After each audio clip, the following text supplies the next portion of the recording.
Bonjour, je m'appelle Jean-François. Je suis ce que l'on appelle un kinoïde, ou aussi ce qu'on peut appeler un passionné des courts-métrages réalisés par des gens quelconques. Là-dessus, ça me fera plaisir de pouvoir partager avec vous cette passion que j'éprouve pour ce mouvement. D'ailleurs, kino en lui-même signifie mouvement. En fait, pour les futurs kinoïdes, il est probablement préférable que vous écoutez mes conseils. Tout d'abord, Kino s'appuie sur une phrase fétiche qui représente bien le mouvement et qui est « Mieux vaut faire rien de bien maintenant et avec peu ». En fait, je pense que c'est ça. N'empêche que certains réalisent des kinos afin de pouvoir améliorer leur art au niveau du cinéma ou bien de réaliser un portfolio qui pourra leur être utile dans leur carrière plus tard, faire rire les gens, participer à des concours ou faire des voyages, un bon moyen de se servir à nouveau d'une caméra qui ramasse la poussière sur une étagère, un moyen d'exprimer ses opinions, promouvoir la culture, bref, tant de causes plus valeureuses que bénéfiques. Cependant, dans mon cas, je recherche plutôt la gloire et le regard des femmes.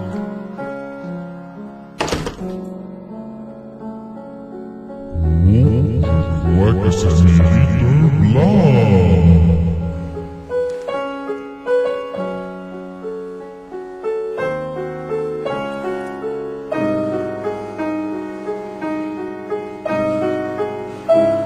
Par ailleurs, il n'est franchement pas difficile de concevoir un kino en tant que tel.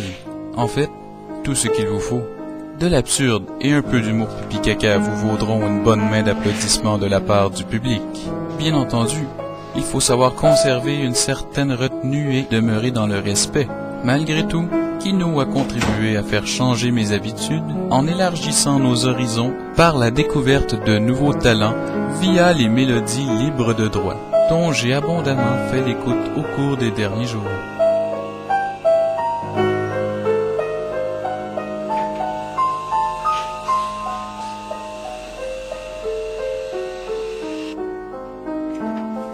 Bien sûr, il est officiellement évident que nul ne peut se mesurer à mon génie. D'ailleurs, comme je possède un équipement hautement sophistiqué, rien ne peut résister à mon talent, ce qui me permet de réaliser des œuvres solides, et non pas de misérables productions mettant en vedette un Allemand introverti, ou encore des personnages dégénérés d'un photoroman, ou encore des animations mettant en vedette des personnages playmates, play trucs là. En tout cas, le genre de figurine dont le seul mouvement consiste à se pencher par en avant. Mais une chose est sûre, la plus grande honte lors d'une soirée kino est de recevoir un blâme. Bien sûr, griller un DVD n'est qu'une bagatelle. Ce n'est rien comparé à obtenir des images d'un nain, de ne faire un kino qu'avec du son, d'obtenir Tito comme acteur ou interviewer Jean Charest. Mais la honte provoquée par une erreur technique sur une œuvre si parfaite a blessé mon orgueil de mâle qui pisse de bout.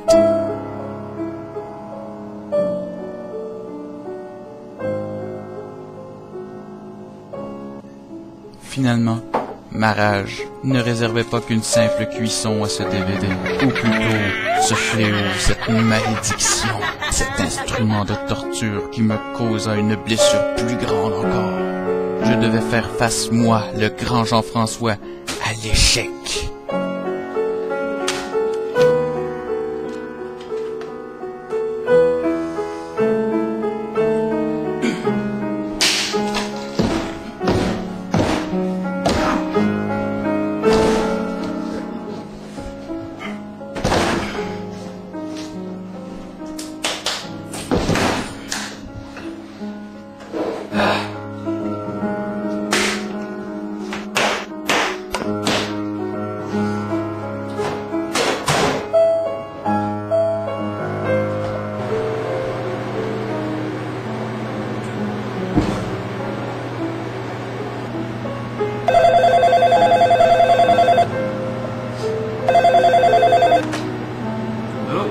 Salut GF, comment ça va? Ouais, pas pire. Bon, En train de me faire cuire un snack! on le fait. Ouais. Ben, finalement, t'as pas payé ton dernier kino? Quel kino? Tu sais, là, ton kino, là. Sérieux? Ah non, la dernière fois que je l'ai fait jouer, il a pas arrêté de sauter, il était mal gravé. Bon, il y a mal au début, c'est juste parce que t'as bien ça. Un petit nettoyage, c'est comme un œuf.